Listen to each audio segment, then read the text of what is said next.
भारत के मुख्य न्यायाधीश जस्टिस टी.एस. ठाकुर जी, केंद्र में मंत्रिपरिषद के मेरे साथी श्रीमान रविशंकर प्रसाद जी, दिल्ली के उपराज्यपाल श्रीमान राजीव जंग जी, दिल्ली के मुख्यमंत्री श्रीमान अरविंद जी, दिल्ली उच्च न्यायालय के मुख्य न्यायाधीश जस्टिस जी रोहिणी जी, दिल्ली उच्च न्यायालय के न्यायाधीश जस्टिस बदर दुरैश अहमद जी, उपस्थित सभी सुप्रीम कोर्ट के वरिष्ठ महानुभाव, दिल्ली हाई कोर्ट के सभी वरिष्ठ महानुभाव, बार के मित्र, मुझे कभी कोर्ट में जाने का सौभाग्य प्राप्त नहीं हुआ है, लेकिन मैंने सुना है कि वहाँ बड़ा गंभीर वातावरण होता है और शायद उसका प्रभाव यहाँ भी नजर आ रहा है।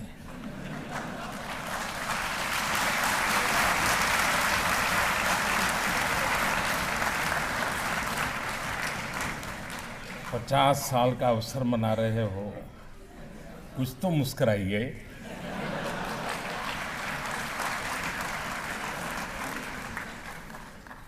डायस पर तो गंभीरता मैं समझ सकता हूं ताकि कोई गलत परसेप्शन न बन जाए, लेकिन यहां तो आई डोंट थिंक कोई प्रॉब्लम है।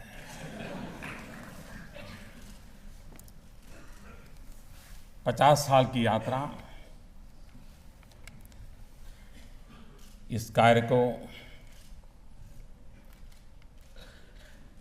सब के सहयोग से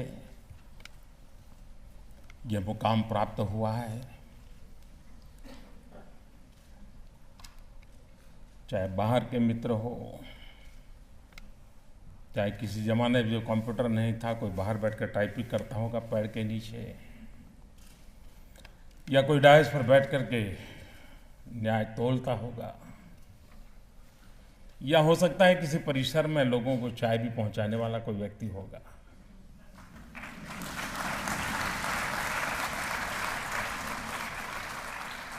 हर किसी का इसमें योगदान है, अपने अपने तरीके से कंट्रीब्यूशन है। आज जब 50 साल मना रहे हैं, तब हर किसी के कंट्रीब्यूशन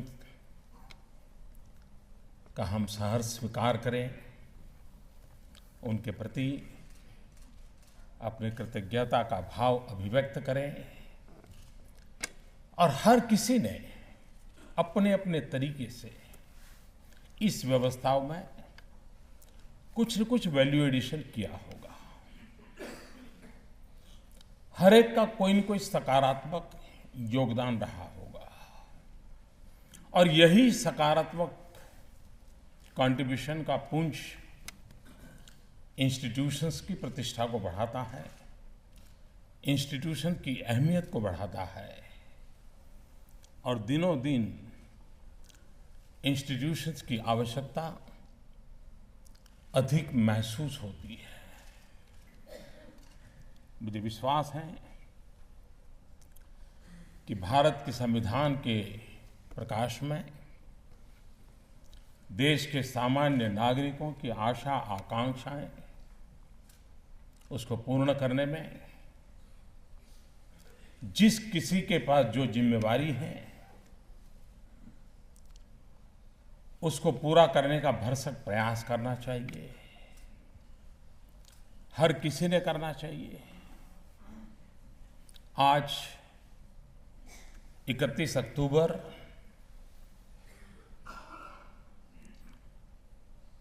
दिल्ली हाई कोर्ट को 50 साल, आज 31 अक्टूबर भारत की एकता के लिए जीवन खपाने वाले सरदार वल्लभ भाई पटेल की जन्म जयंती भी है।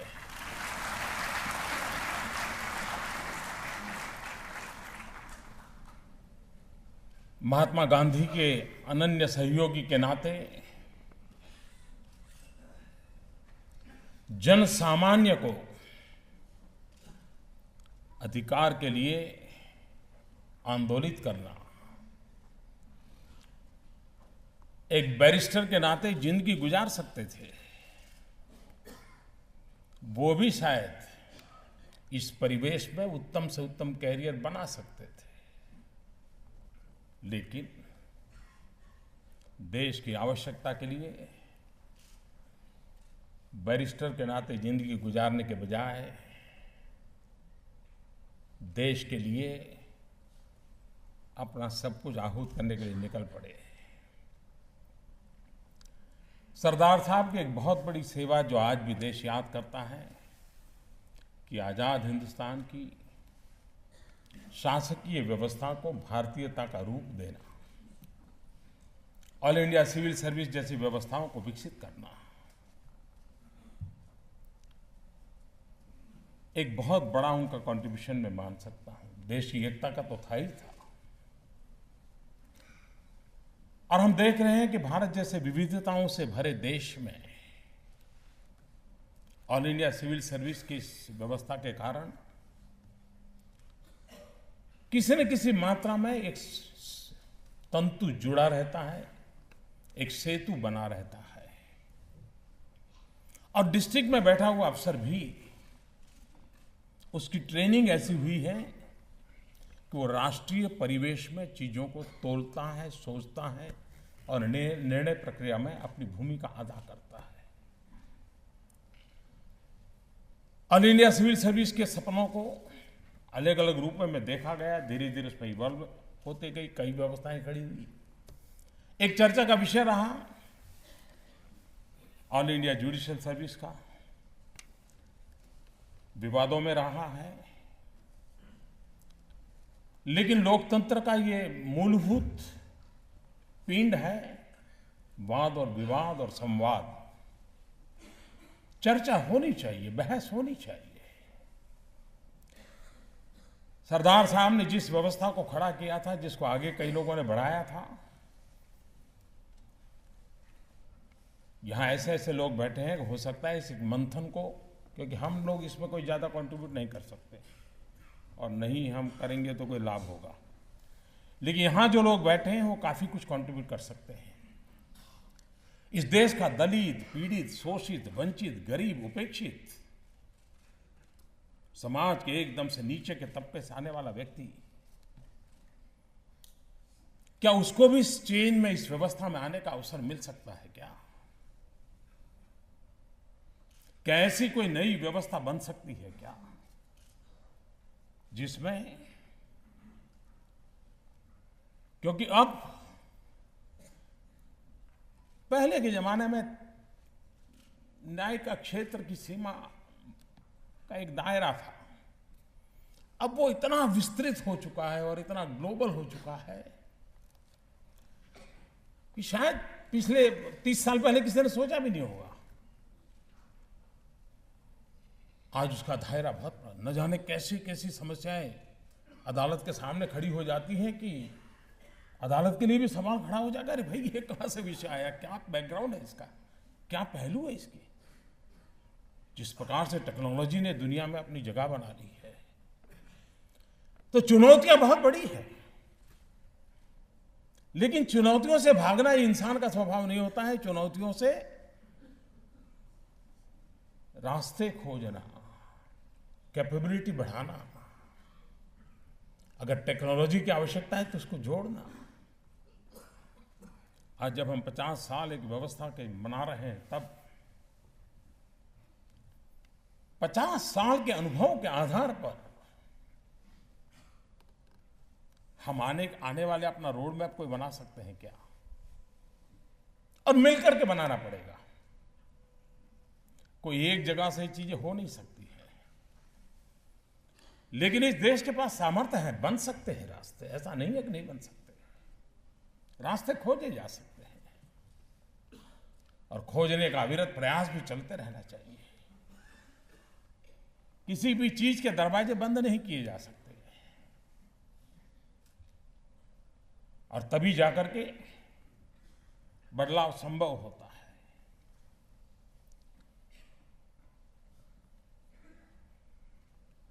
ये बात सही है कि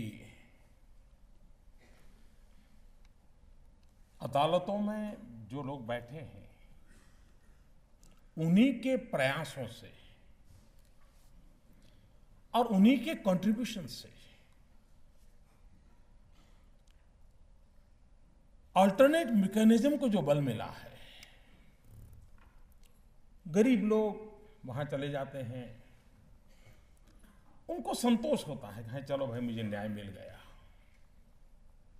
जैसा अभी दिल्ली हाई कोर्ट का रिपोर्ट हमने देखा, हिंदुस्तान में सब जगह पे, और मैंने देखा उसमें बार का भी कंट्रीब्यूशन है, जुडिशरी में बैठे हुए लोगों का भी कंट्रीब्यूशन है, और वो अपने काम के सिवाय का समय अपने व्यक्तिगत समय से निकाल करके इस काम को करते हैं, और उसके कारण गरीब आदमी को बहुत लाभ हो रहा है।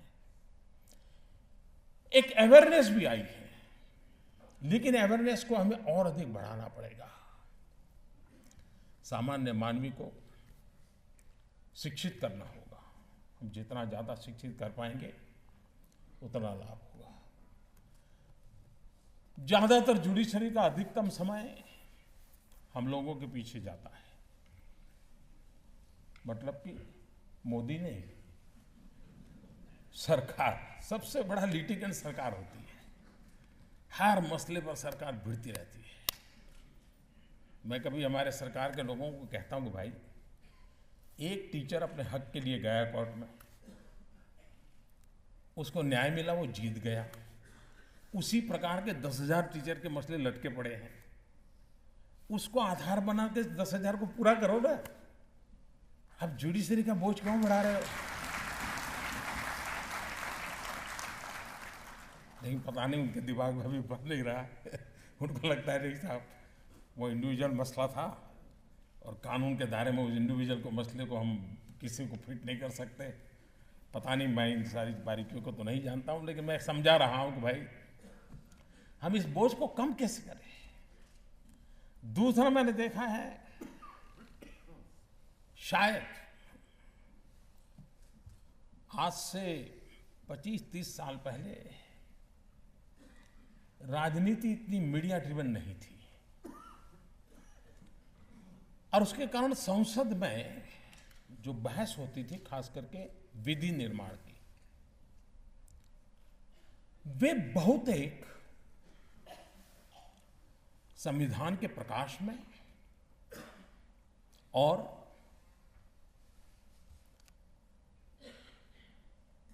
भविष्य के लिए उपकारक और जन सामान्य की सुविधाजनक ऐसी कुछ व्यवस्थाएं विकसित करने की दिशा में कानून की चर्चा का दायरा रहता था। आज हम जब सदन में चर्चा करते हैं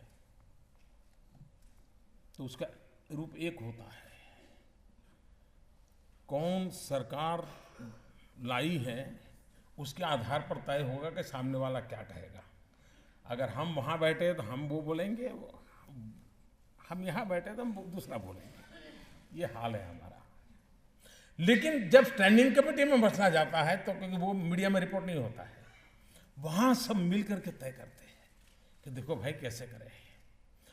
समय की मांग है कि विधि निर्माताओं कानून बनाने में इतनी बारीकियों में जाएं, टैलेंट इनपुट हो इसमें, और जितने अच्छे कानून हम बना पाएंगे इतना शायद हम न्याय के क्षेत्र की सबसे बड़ी सेवा कर पाएंगे। और ये जिम्मा इलेक्टेड गवर्नमेंट्स का है, हम लोगों का है।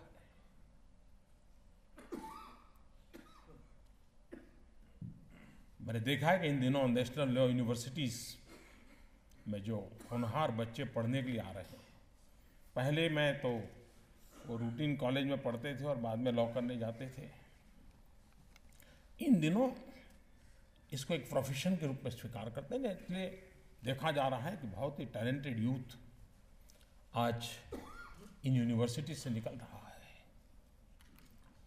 उसमें जितना ड्राफ्टिंग कैपेसिटी वाला दायरा हम बढ़ाएंगे,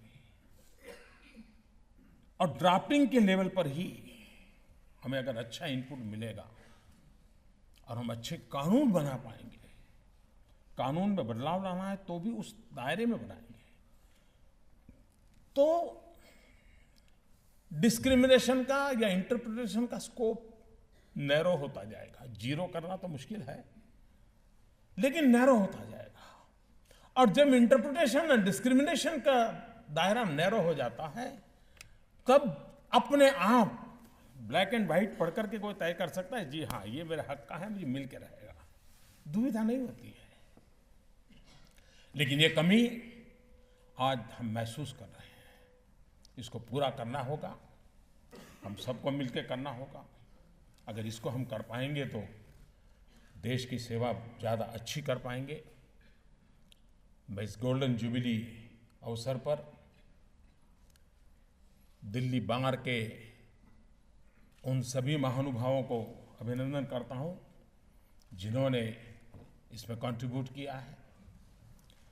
अनेक जजिस जिनकी सेवाएं इस कोर्ट को मिली होगी,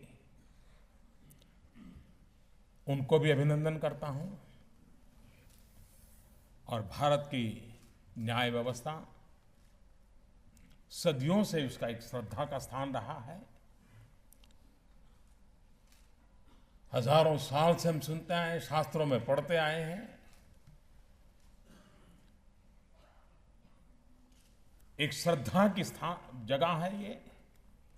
उस श्रद्धा रूप स्थान को चोट न पहुंचे, उसका गौरव बढ़ता रहे, उसका सामर्थ्य बढ़ता रहे, उसके लिए जो जहां है सबने अपनी अपनी जिम्मेवारियां निभानी होगी।